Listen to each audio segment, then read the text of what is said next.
Hi guys, it's me Pooja and my friends. So back again with my vlog. आज चाहिँ हामी व्रतबन्धको reception पार्टीमा जाँदैछौँ. So are you all excited? Yes. So we are all beautiful हैन अनि त्यसपछि एकदम सजधज के आछौँ हामी चाहिँ पुरै मेकअप गरेर पुरै ट्रेडिसनल ड्रेसमा. So आजको भ्लग चाहिँ एन्डसम्म हेर्नु होला हामी चाहिँ कसरी इन्जोय गर्छौँ भनेर. So watch till the end. This is Diksha and this is Sudikcha. यो चाहिँ हाम्रो ट्यागको लाएर एन्ट्री छ हैन यसरी चाहिँ अनि यहाँ चाहिँ भाइहरुको यसरी फोटो छ welcome to the reception of Bratabandha भनेर दुईटा भाइहरुको चाहिँ फोटो छ. हाय गाइस यो त फोटो के दिखाओ यहाँ चाहिँ हामीले यसरी फोटो पोज दिएर खिच्छौं गाइस. यो चाहिँ एभरेस्ट रेस्टुरेन्ट इभेन्ट सेन्टर. यो चाहिँ हाम्रो इन्ट्री ठ्याक्क लाएर डेकोरेसन चाहिँ इन्ट्री यसरी छ.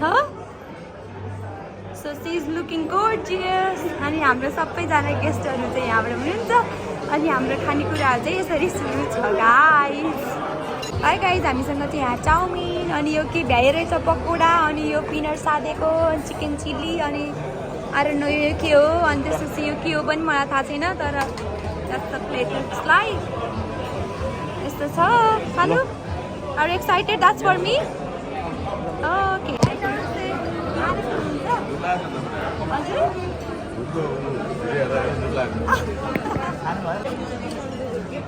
त्यस्तो चाहिँ खानेकुरा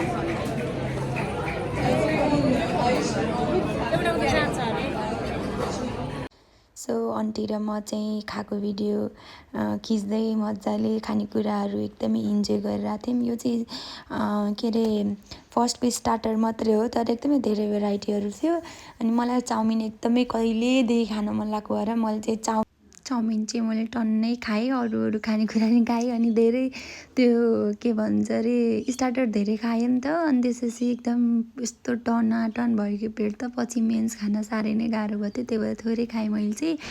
अनि अब चाहिँ भाइ बहिनीहरूको पर्फर्मेन्सको पालो थियो. सो सबैजनाले चाहिँ यस्तो राम्रो राम्रो पर्फर्मेन्स दिनुभयो.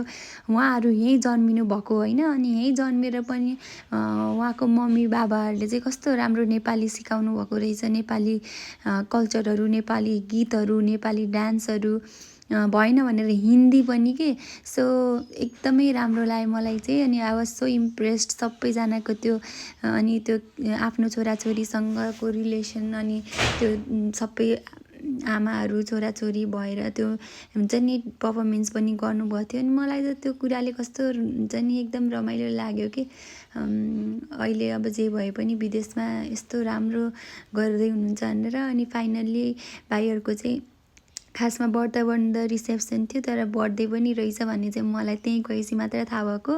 अनि बर्थडे केक काट्ने भयो. मैले यहाँ ब्याकग्राउन्ड म्युजिकहरू चाहिँ बज्छ भनेर केही पनि मैले हाल्न मिलेन त्यसैले हामी सबैजना भएर बर्थडे विस गऱ्यौँ.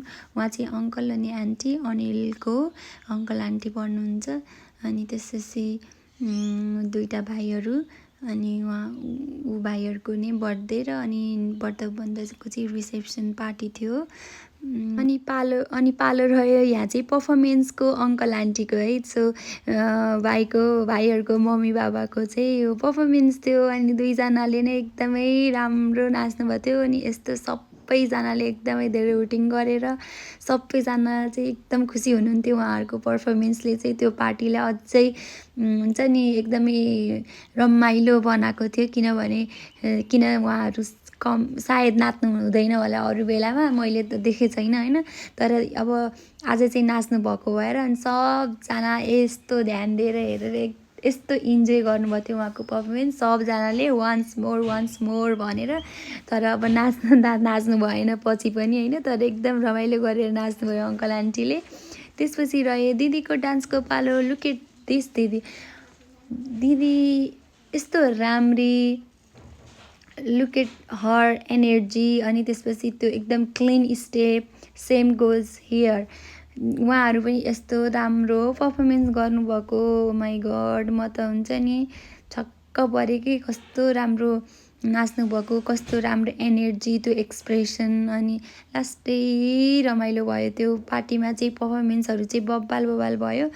अनि फेरि मैले यहाँ दिदीलाई भेटेँ सो क्विकली मैले फोटो पनि भिडियो पनि लिइहालेँ दिदीसँग। अनि अनिल चाहिँ कता कता हराउनु भएको थियो, फाइनल्ली यतिखेर मात्र अनिलसँग खिच्न पाएँ भिडियो। त्यहाँ पार्टीमा चाहिँ एकदमै धेरै गीतहरू बजिरहेको भएर अनि धेरै भ्लगहरू बनाउन सकिनँ। सो म चाहिँ घरमा आइसकेको छु। घरमा आइसकेँ। भोलि बिहान काम छ, त्यही भएर हामी धेरै बेर बसेनौँ। सो आजको लागि चाहिँ यति नै। मेरो भिडियो यहाँसम्म हेर्नुभएकोमा धेरै धेरै धन्यवाद। Keep loving, keep supporting. Thanks for watching. See you in my next video. Bye by.